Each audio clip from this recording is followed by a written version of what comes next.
meninas lindas, maravilhosas. Vamos começar uma série falando sobre ceia, né? Ceia. O que é ceia? É festa, né? Vamos estar começando a falar uma série sobre ceia. Vocês vão gostar muito dessa nossa pesquisa, tá bom?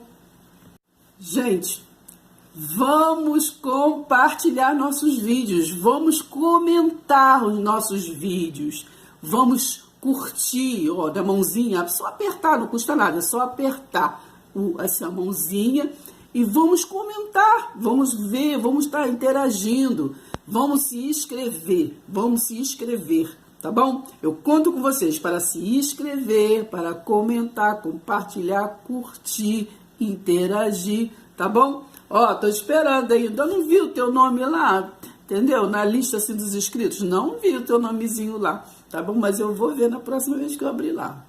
Gente, vamos falar sobre ceia. Por que o nome Santa Ceia?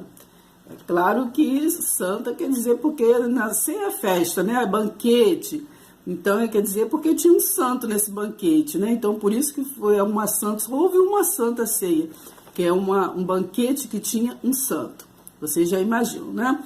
Então, ceia quer dizer festa, banquete. Quanto ao termo Santa Ceia, quer dizer banquete espiritual. Esse banquete espiritual, nós vamos estar vendo assim, vários exemplos na Bíblia. A princípio, nós vamos estar vendo lá em João, né, 13, capítulo 13, ali, a partir do versículo 1. Mas, então, o termo de Santa Ceia quer dizer banquete espiritual. Vocês vão estar entendendo, entendeu? Então, ali em João 13, né, é uma Santa Ceia. Ali é um banquete espiritual. O que estava acontecendo naquela Santa Ceia ali de João 13, né, versículo 2 ali em diante, né? A Santa Ceia, aquele banquete espiritual, o que estava acontecendo ali? Estava acontecendo ali o seguinte: Jesus lavava os pés, né, dos discípulos. Então ali, em João 13, ali, ó, está então a Santa Ceia, né, porque é um banquete espiritual. Então Jesus lavava ali os pés dos discípulos, que era o que? A sua igreja reunida, né? Os discípulos eram a sua igreja reunida. A igreja que estava naquele mundo, né? Mas que não era daquele mundo, aquele mundo físico, aquele mundo que era ali um aio, né? Uma ponte, mas que não era assim. Jesus até retratou em João 17, versículo 16 e em outros versículos, né? Filhos, vocês estão no mundo, mas vocês não são deste mundo, como eu também não sou. Então, mas Jesus, né, mas que não era daquele mundo, né, assim Jesus lhe retratou, né. Então, no versículo 3 de João 13, todos saíram de Deus, está escrito, né, todos saíram de Deus, né, do Criador Ágape, né, do Haja. Então, não era o quê? Do mundo natural. Então, eles não eram, eles vieram para fazer uma história no mundo, né?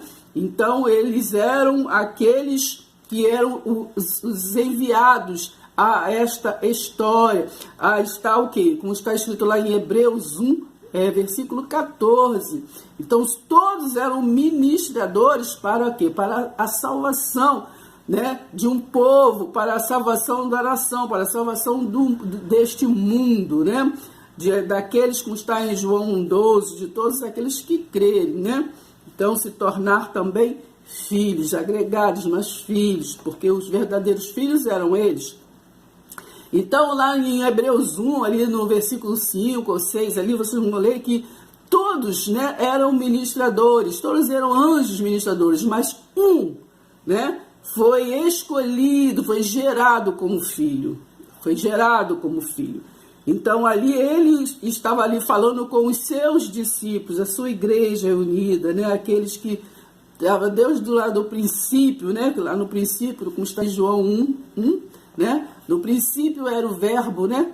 No princípio era o verbo. E lá em João 1, Gênesis 1:26, está escrito: façamos o homem a nossa imagem e semelhança. Então, eles, né, já estavam no mundo. Então, este anjo foi gerado como filho, né, como filho, porque ele já habitava no mundo, né? Ele já habitava e continuou.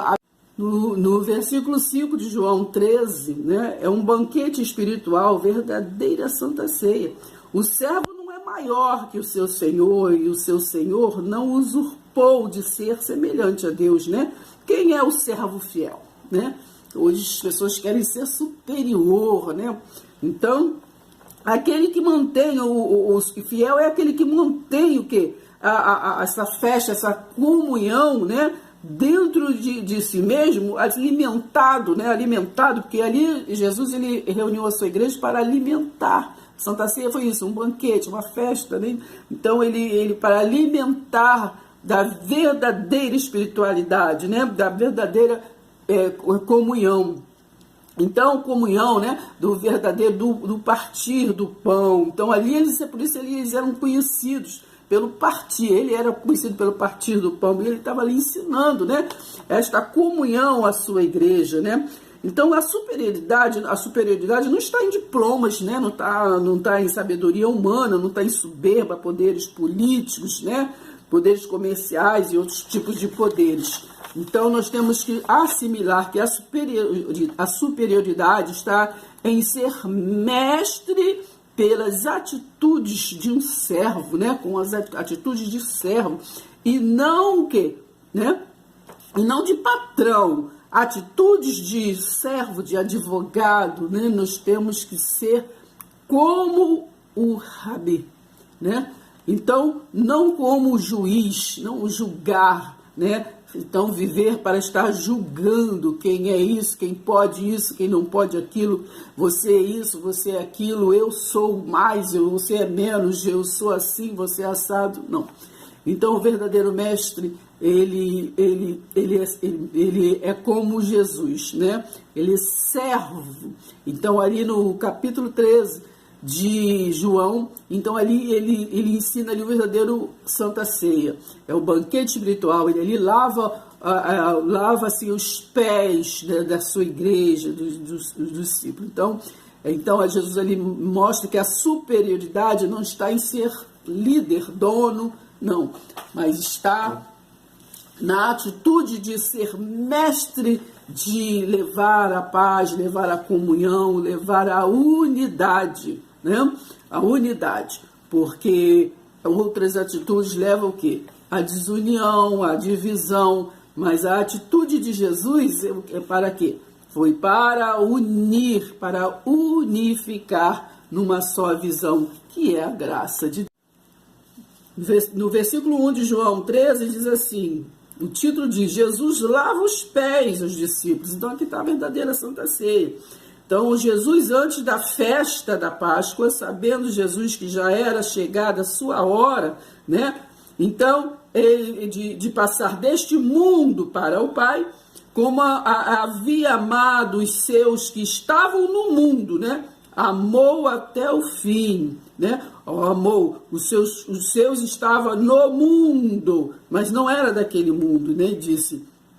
Então passou deste mundo para o Pai, como havia amado os seus que estavam no mundo, amou-os até o fim. 2. E acabada a ceia, tendo já o diabo carne, né? Aflorado, posto no coração de Judas Iscariote, filho de Simão, que o traísse, Jesus, sabendo que o Pai tinha depositado nas suas mãos todas as coisas, e que havia saído de Deus e que ia para Deus, levantou-se da ceia, tirou as vestes e, tomando uma toalha, cingiu-se depois, pôs a água numa bacia e começou a lavar os pés aos discípulos e a enxugar-lhes com a toalha com que estava cingido. Esse é um símbolo, né, da verdadeira Santa Ceia. 6. Aproximou-se, pois, de Simão Pedro, que lhe disse, Senhor, tu lavas-me os pés a mim? Respondeu Jesus e disse, o que eu faço não o sabes tu agora, mas tu o saberás depois, né? E muitos não, demorando, né? Demorando a entender. Disse-lhe Pedro, nunca me lavarás os pés. Respondeu Jesus, se eu não te lavar os pés, você não tem parte comigo, né? Então vai lendo e ali, então no versículo 12 diz assim: depois que lhe lavou os pés e tomou as suas vestes e assentou, né, outra vez à mesa, disse-lhes: entendeis o que eu vos tenho feito? Então eu pergunto, né, uma pergunta: entendeu o que é a verdadeira Santa Ceia? Entendeu? Então aí é uma verdadeira Santa Ceia. Então não estamos falando de Páscoa, mas estamos falando da Santa Ceia. Estamos falando do banquete espiritual que Jesus quis ali compartilhar, né? Aquele banquete, finalizando ali nos últimos momentos. Então sempre lembre que no versículo 1 do capítulo 13 de João está escrito que era os últimos momentos dele. E ele estava ali com a sua igreja, né? Ali ele estava ensinando a comunhão, né? O partir do pão. Porque foi desse jeito que, foi dessa maneira que ele foi depois conhecido, depois da cruz, quando ele reapareceu, foi assim que ele foi reconhecido, né? Ele foi reconhecido pelo partir do pão. Então foi aquilo que ele ensinou. A Santa Ceia foi para este fim, ensinar o banquete espiritual, né? Porque Jesus, Deus, ele é espírito. Então ele não há momento, não há mais necessidade de simbolismo, né? De coisas simbólicas. Ele é o verdadeiro banquete que está dentro de nós, que nos alimentou, né? Ele é o pão da vida. Ele é o pão da vida. Ele nos alimentou. Nós estamos saciados.